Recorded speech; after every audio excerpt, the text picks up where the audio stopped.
Hello, everybody, and welcome to my weekly Feature Friday. It's Saturday, again, but I was too busy watching a Shakespeare play last night, so yeah. Let's start up Quaternion and see what's new this time around. So, at first, there doesn't seem to be much. I'm actually going to disable the shaders just because I'm not even going to be using that shader engine eventually. Yeah, there was a slight change of plans there. Turns out all the stuff that I could do with the shaders I currently have, I could also do with the shader engine that they're developing for PQ. So I think I'm just gonna bug them for that. Um, in other news, let's hit play. Whoa, this is different. Yeah, obviously this GUI isn't going to be in the final game. Nothing like this GUI is going to be in the final game. This is just a temporary setup. And the reason for this is that Quaternion, as I've mentioned, is going to use a system of teleportation pads to go from level to level. Now, um, now, the levels aren't going to really have categories anymore, they're just going to be numbered. And so that's why I have this level here, you just enter the number of the level you want to play. Now there's this whole thing over here also called pad, and I'll demonstrate what that does. So level 1, pad 1, if I hit play, it's going to load the level. Now this is the same test level I showed off last time. Nothing's really changed. Except for this. There's this start pad sort of hovering in the air here. Now there's a start pad under here, that's where I spawn, but there's also this other start pad. And those are actually indexed in the level file. So if I hit 2 here, level 1 pad 2, I now spawn up here, and then of course immediately proceed to fall through the start pad because it doesn't have bullet physics collision. And probably never will because I'll obviously want to make a completely different DTS for the start pad anyway. So yeah, this isn't the only level I currently have. I also have a level 2, which also has 2 start pads in it. Level 2 is basically the same as level 1, but there's, the interiors have been somewhat rearranged. Oh yeah, I guess that wasn't there before. Yeah, I've been testing out actual, other dynamic objects, like these crates. Now these crates, I think, currently use basically the same physics properties as the ones from Simulacrum. So if you remember what the ones in Simulacrum were like, well, these, I think, are basically the same. So yeah, there were 5 of them in this level, 1 in the other level. And I can interact with them, I can jump on them, I can push them around. There wasn't really any new code involved here, actually.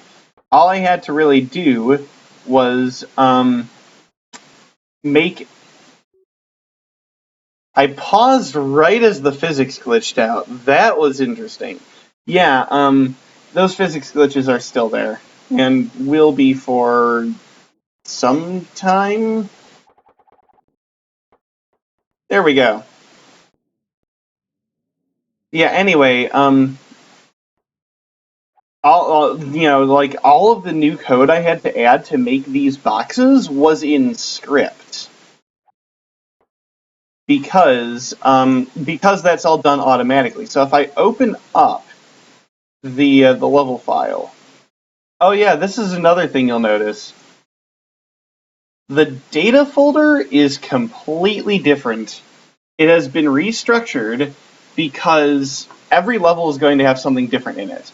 So every level is going to have its own new assets, and I don't just mean interiors or what have you. New shapes, new sounds, perhaps, new new code. Duh, that's the word I was looking for. So if I look, inside here we have a bunch of stuff. Please ignore DAEFix. I don't know why it's in the folder, but yeah, so here's all the data for test level, and here's all the same data, basically, for test level 2. And then shared contains some of your original stuff. You've got your balls. You've got big balls. You've got pads. You've got particles, skies, and sound. So, yes. Anyway, as I was saying, if we open up one of these levels, you see here's the wooden box.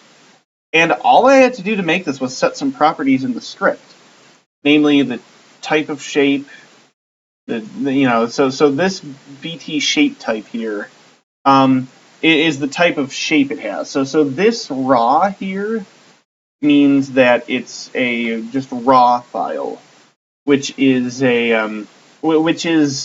basically a model. So this means that it has a model file.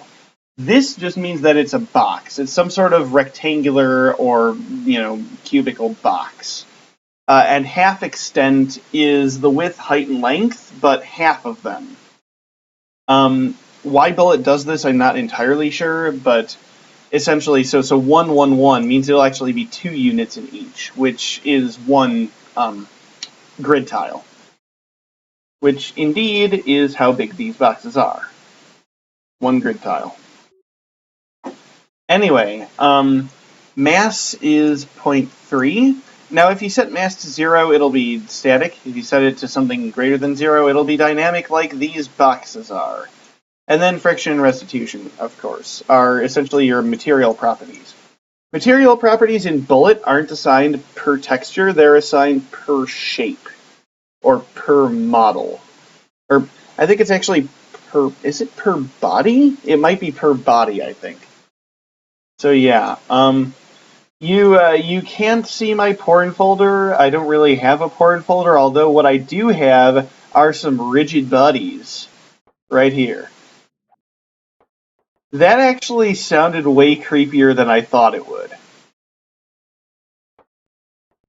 So yeah, so you can mess around with these boxes if you want, push them around. You can push them up onto here. There aren't nearly as many collision issues with the boxes as there are with the marble. In fact, the code I put in place to fix the marble issues, I had to change because it was also affecting the boxes, and with boxes it actually made it worse. So, yeah.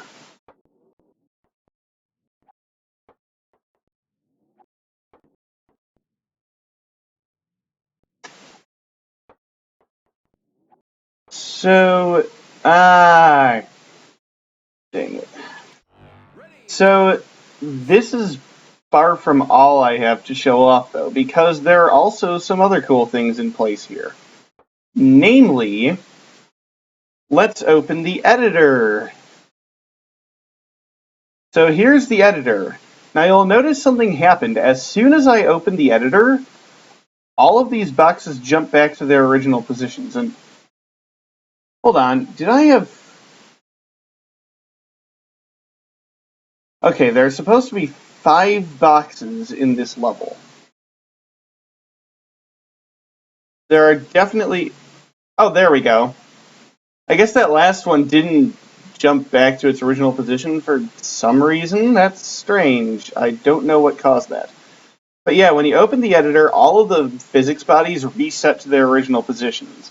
This is so that you can change where they spawn if you want to. And then when you close the editor, the physics actually starts simulating. And now the physics engine is actually simulating right now. It's just that most things are stopped.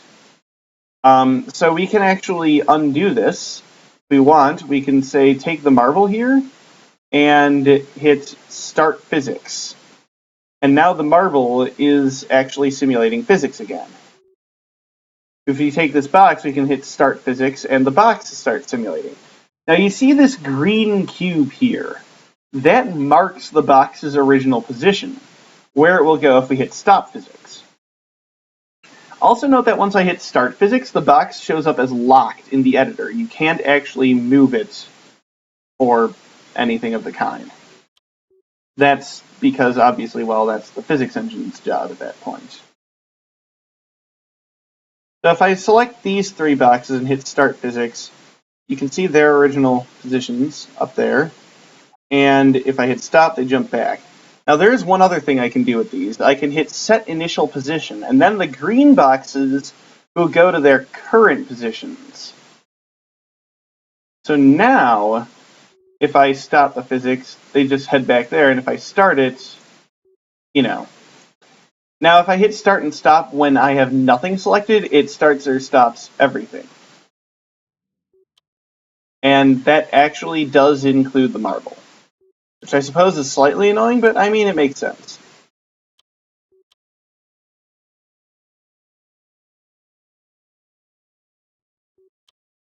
If I have its initial position, does that make it a philosopher? I'm legitimately uncertain of what your pun is. Oh, hey, that's fun.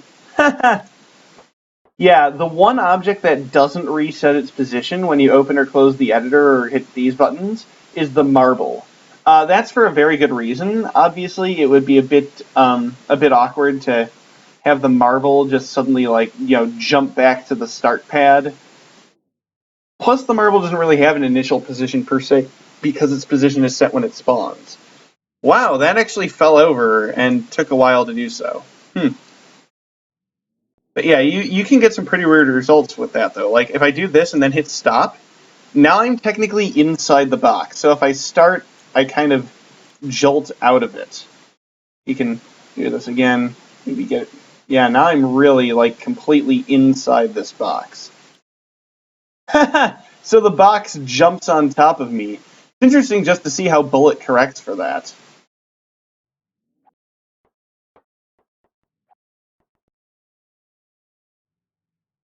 Anyway, that's the main stuff I have to show off in the editor. Yeah. You can't really change physics properties from the editor. This is mainly because those are properties of the data block, and so they're part of code that doesn't live in the mission file. I mean, currently it does, because I just have it mismodded, but eventually it's not going to, and as such, it would be a bit difficult to modify it in the editor and then actually see those changes saved. Now, other things. I'm going to reload level 1, pad 1. So I'm in level 1 now, right? This is level 1. If I go into the console now and type level teleport, let's teleport to level 2, pad 1. And now I'm in level 2. Now you will notice something about this. It is freaking fast. That is to say, there's not a loading screen or anything, I'm just suddenly in the other level.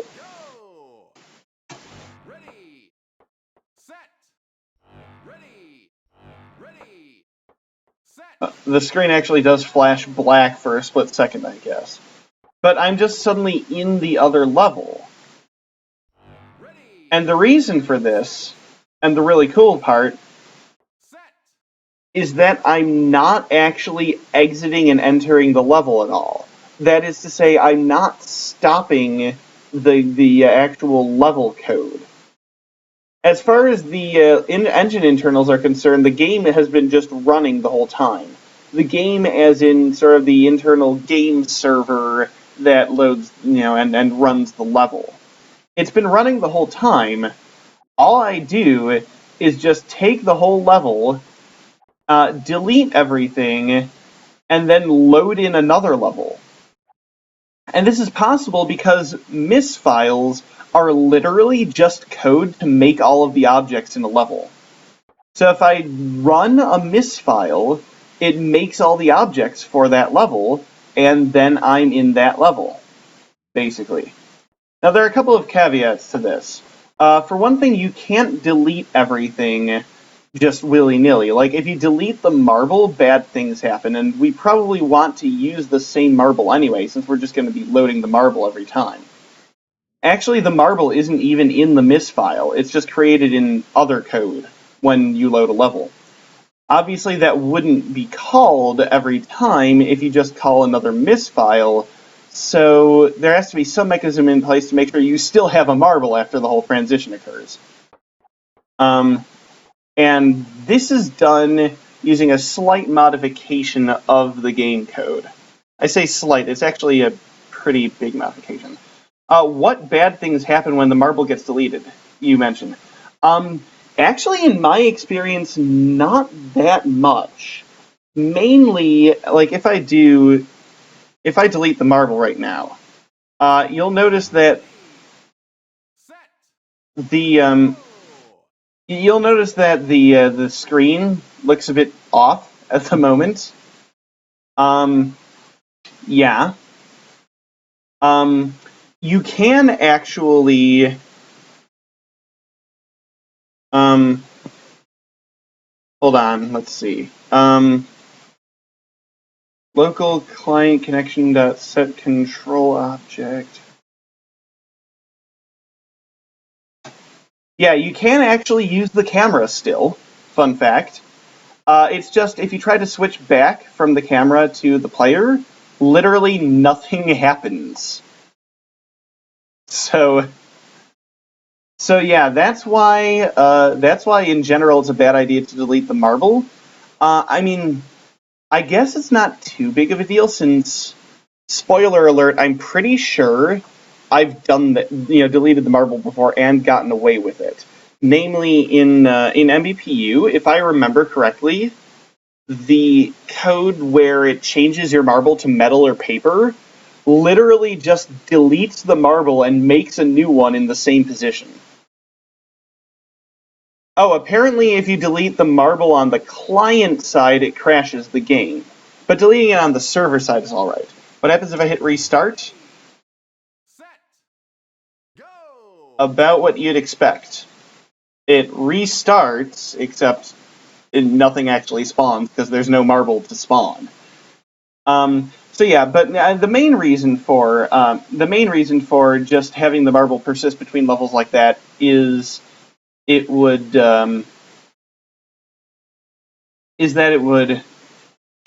it would just be a waste of resources. Why delete it and make it again when you could just keep the marble? Another thing that will crash the game if you try to delete it, fun fact, is the end pad. For some reason, if you delete the finish pad, this may crash the game. I forget whether it's deleting the finish pad that crashes the game, or if it's deleting the finish pad and then trying to go to where it used to be. I think that's what crashes. This isn't really a concern for me because Quaternion isn't really going to use finish pads. So, yeah. But anyway, the way I pull this off is if we open up the level tree. Well, I should probably restart just so that I have a marble. Now, if we open up the object tree, ordinarily there are in original Marble Blast there are two groups of objects that show up in the level, and these are called Mission Group and Mission Cleanup. Now, you're probably familiar with Mission Group because it's literally the group that misfiles create. If you load a misfile, it creates a group called Mission Group and loads all the objects into it.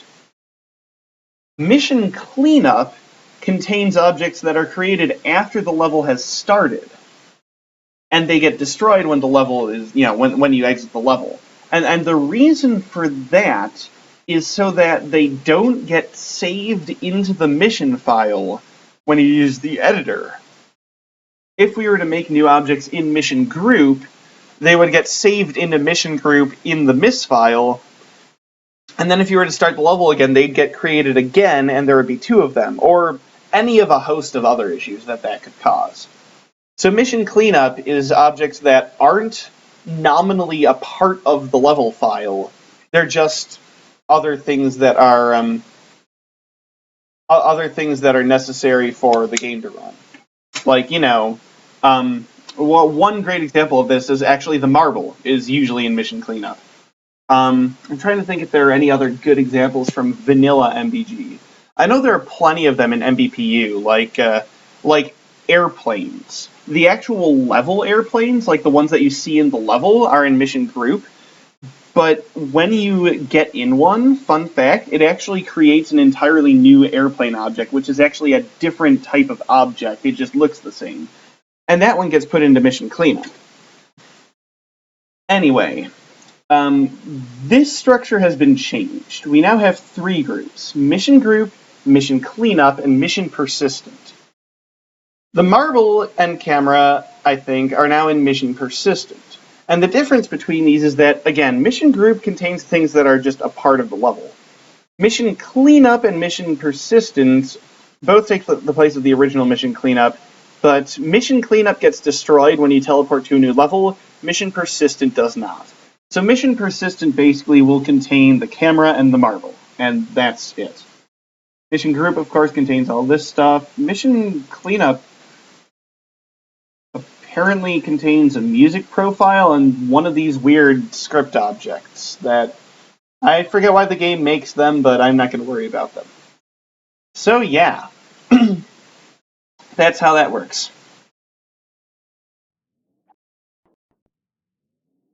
So the advantage of actually doing that teleportation thing instead of just loading the new level is that no loading screens are required in between levels.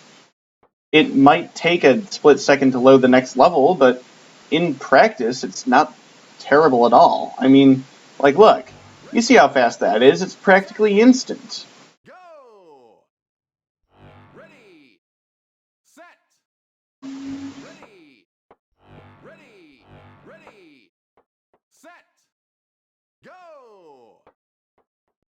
Short enough that it could be masked with some sort of little animation or something.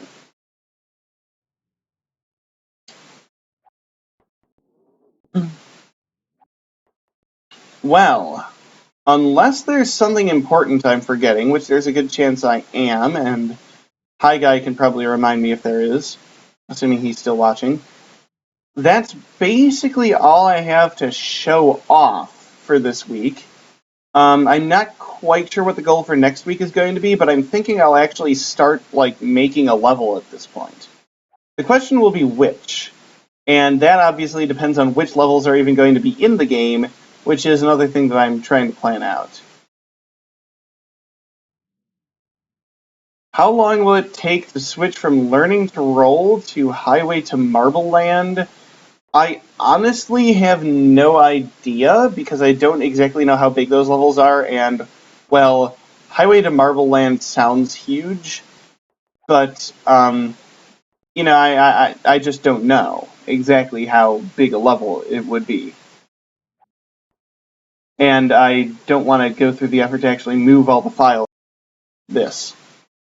I guess there's one thing I could do if I really wanted to stress test this. Yeah, you guys want to have some fun? Oh boy, this is dangerous. This could crash the game. I highly doubt it will actually crash the game, but it could get very annoying very quickly. But I'm just going to make a bunch more copies of those boxes. This will probably result in boxes exploding everywhere.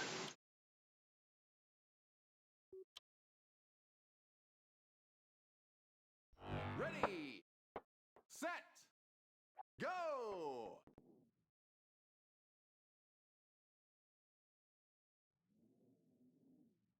Okay, so that's a lot of boxes.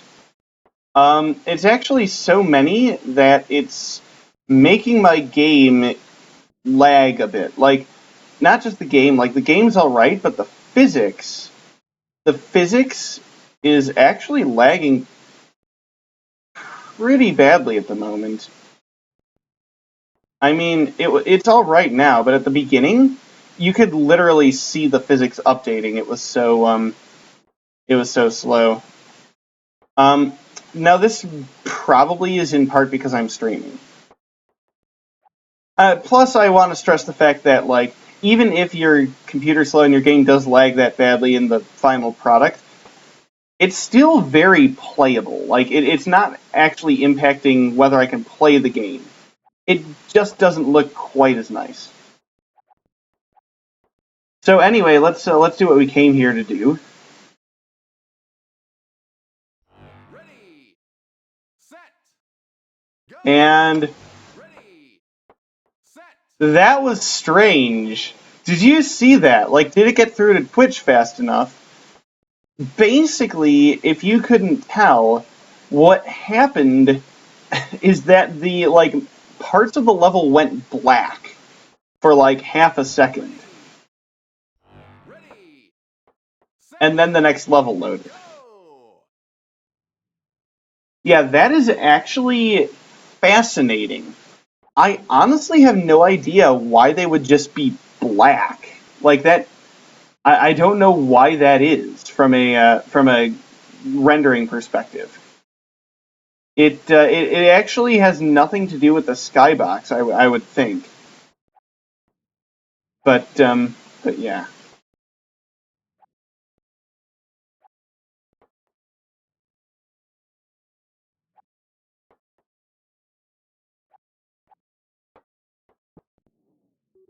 All right, you guys want to really stress test the engine?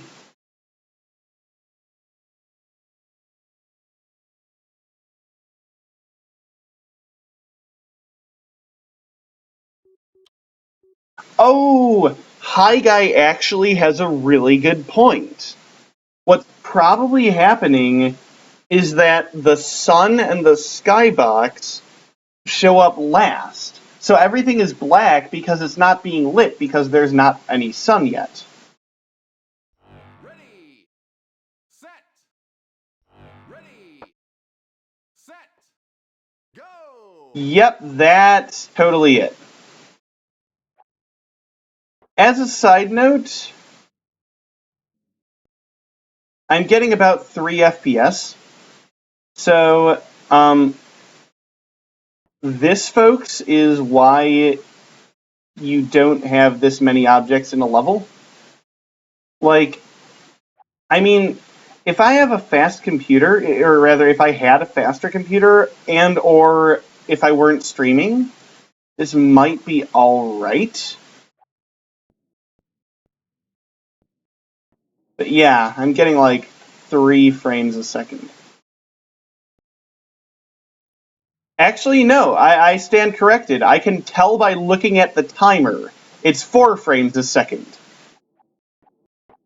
I apologize for misrepresenting my frame rate. Did that box just, like, disappear? It looked like the thing just vanished. That is weird. Huh. Must just have lagged with the update.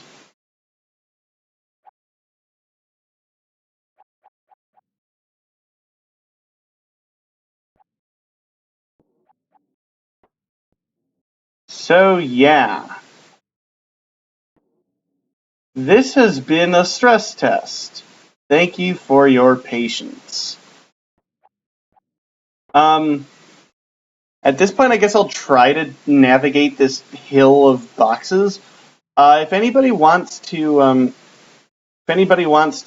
ask any questions, by all means, feel free to do so. I would love to hear them.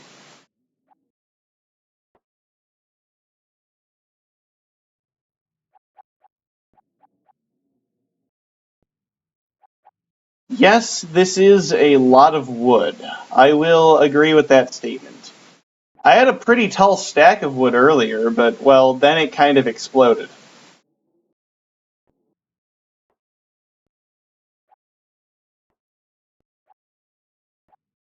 I'm uploading a mock-up right now of what it should look like when you first enter a level. I'm just going to say right now that I'm not going to make any promises as far as other people's design ideas are concerned, but if you have ideas, I will definitely at least take them into consideration. So if you want to, make mock-ups and such of what you think UIs should look like, or what you think levels should look like, or ideas for levels or some such, by all means, let me know, because that would be that would be nice. It'd be nice to have more people's creative input on this project than me. I'm currently working on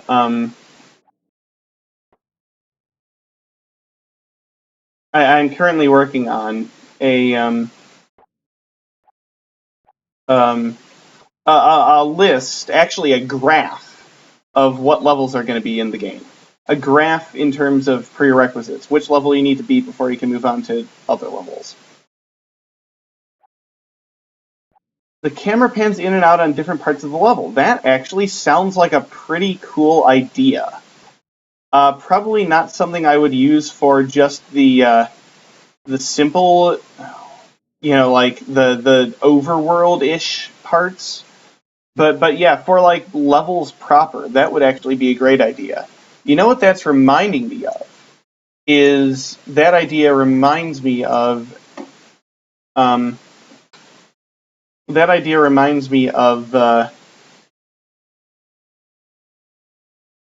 like in Ocarina of Time. I dropped my wallet. Do something. What? Throw your Mentos.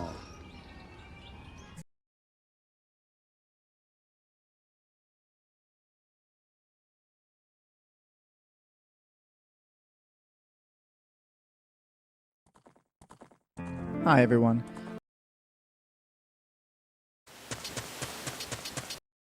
So, if I may demonstrate here.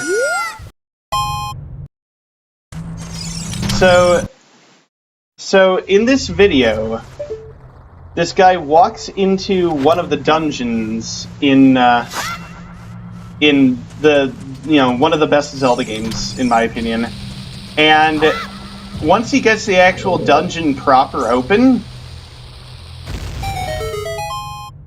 then you see the camera does this cool thing where it sort of pans a bit around the inside of the dungeon. So yeah, something like that to first introduce you to a level, I think would work really well. That might not be exactly what you meant, but show me the mock-up and I'll take a look. Oh, hold on, it's on YouTube. Hey, let's just watch it, guys. So, this is the idea.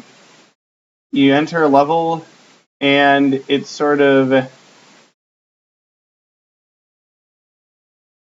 Oh, I see. So you mean that it doesn't, like, pan per se, but it appears, it shows you different parts of the level.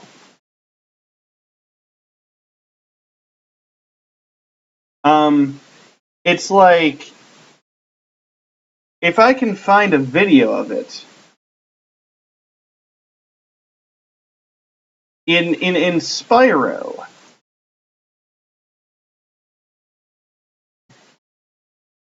in the old Spyro games, there were these question mark bottles. Yeah, there were these question mark bottles. And if you smash the question mark bottle, it basically shows you the next place where it is. But it's a puzzle in a sense, like you have to figure out where that is in the level. Oh my gosh, how far is it to the question mark bottle?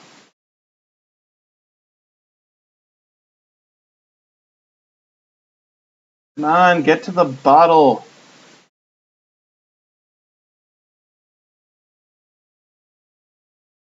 Oh, come on, I saw it. Oh, yeah, here. So like here, smashes the bottle, and it shows another place where it's. You see? So that's what your video actually reminded me of. So whether I'm going to have it just like pan around, like actually physically move, kind of like a Zelda style thing, or like the multiplayer levels in MVP, or whether I'll actually just have like static angles, I'm not sure. but both options I will definitely consider. Thank you for your input there. If anybody else has level ideas, by the way, I will also be more than open to those. Levels are going to have not a one-to-one correspondence, but a loose correspondence with gameplay mechanics in Quaternion. So somebody wanted to see the Quaternion.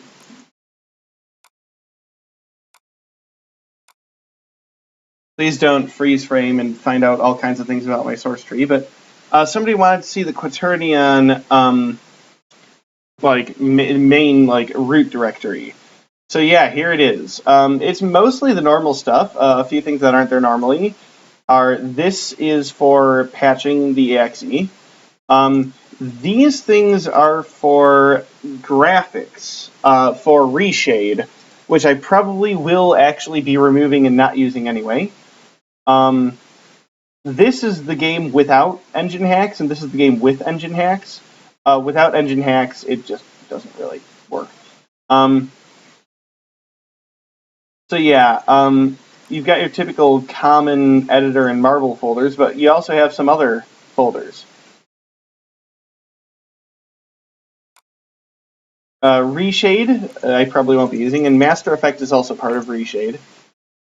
This plugins folder contains all the engine hack plugins. Licenses. Oh yes. This folder won't be in release. I'm just using it as a I'm just using it as